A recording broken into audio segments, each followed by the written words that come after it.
My name is David West, and this is my story so far. I grew up in a small town called Tinsman, Arkansas, in Calhoun County. And when I was a kid, I just remember being a really, really good time in my life. I lived with my parents and my brother and my sister, and my grandparents lived right next door. And I remember from an earliest ages going to church. One day I came home and my parents were telling me that they were going to get a divorce, and somebody had to explain to me what that word even meant. I didn't really know what it meant, and they told me about that and told me I was going to have to decide if I was going to leave with my dad and move or to stay. And I just remember that really being really a tough decision. I was loved by both of my parents and had a lot of great things going on. I know people have had a lot worse things happen than what I did, but for me, I just felt any decision that I made about it, I was going to hurt people.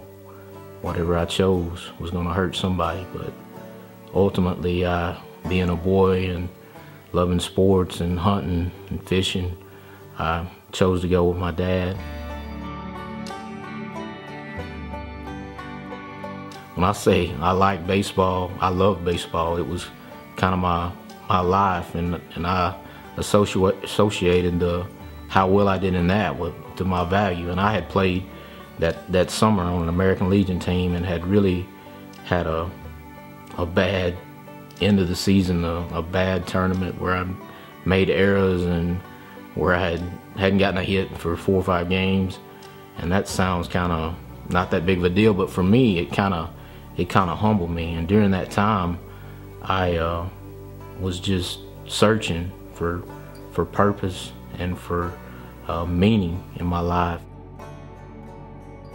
And I had heard all the Bible stories till then. I knew about God in my head, but it kind of hit home that when it said He died for the whole world, that meant me. And for the first time, I was convicted where I remembered of my sins and just realizing that there were consequences from it. And from that point, I received Christ, and the next Sunday I was baptized, and I started serving the Lord. And one of the things, if I was going to say anything I got right in my early Christian life, was that I came to the services and made it a point to be there every time I had a chance to listen to God's Word. I just was craving God's Word, to know about God. But one of the things that I didn't get right is that I kind of just wanted to live my life where I didn't mess up, where I didn't do some of the things like drinking and some of the big sins that I had done before.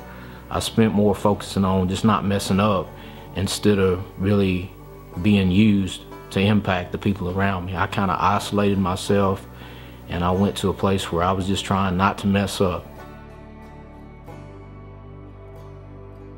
And for me, a long time, I had wanted to be in a relationship, wanted to be with someone who loved God and to serve God. And God had brought someone into my life, and we had started to date and to get in a serious relationship. We're talking about marriage, and still though we had a lot of good times, but we had struggles too.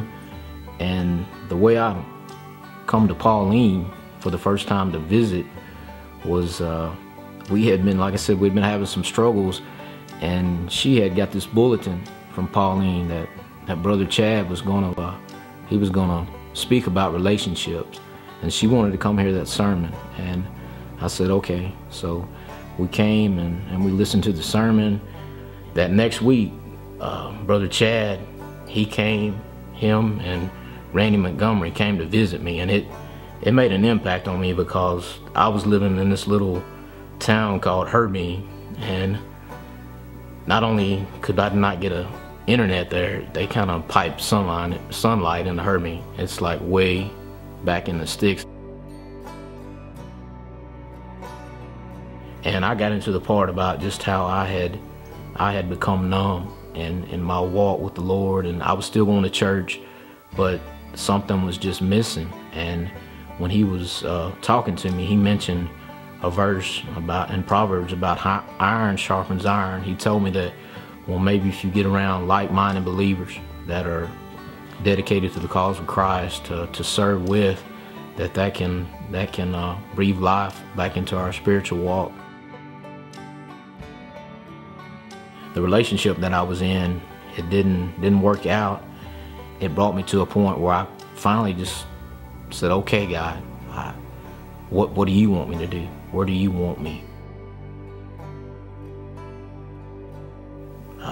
For me, I'm not a person who meets people easily. I struggle with getting to know people. It's kind of hard for me, but ever since I've been at Pauline, there's been so many people, from pretty much everybody on the staff to church members, that have given me opportunities to serve, and that has helped me to go from where I was to where God wanted me. Just that opportunity to things like our Heart Model, Sella, and 516 mission trips. There's a reason that the windshield in a vehicle is a lot bigger than the rearview mirror, because when we start living in the rearview mirror, we don't see clearly what's ahead of us. And now I just think about what's next, not what if.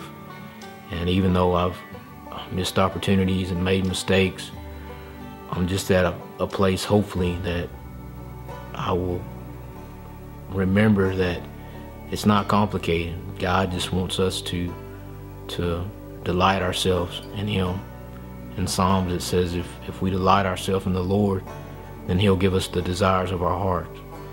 And sometimes I really, if somebody asks me what I really want, or what the biggest desire of my heart was, I don't know if I can answer that. But just reading the Bible and looking at it, I really don't have to. I just need to focus on making God the thing I delight myself in, the thing that I find my peace in, is in Him, and being used by Him. I still, when I go back to my salvation, I still struggle with that, how sinful I was, and in my mind, and how God came in and totally changed me. That's never wore off. It's always stayed there. Brother Chad was right. Iron does sharpen iron, and it's helped me to not put limitations on God, to not be scared if I don't have all the answers, but just be obedient. And I think that's the key to it, is trusting God, not leaning to our understanding, acknowledging Him in all our ways, and delighting ourselves in Him. Now I know what I want for my life, and what I want to do is to know God and to make God known.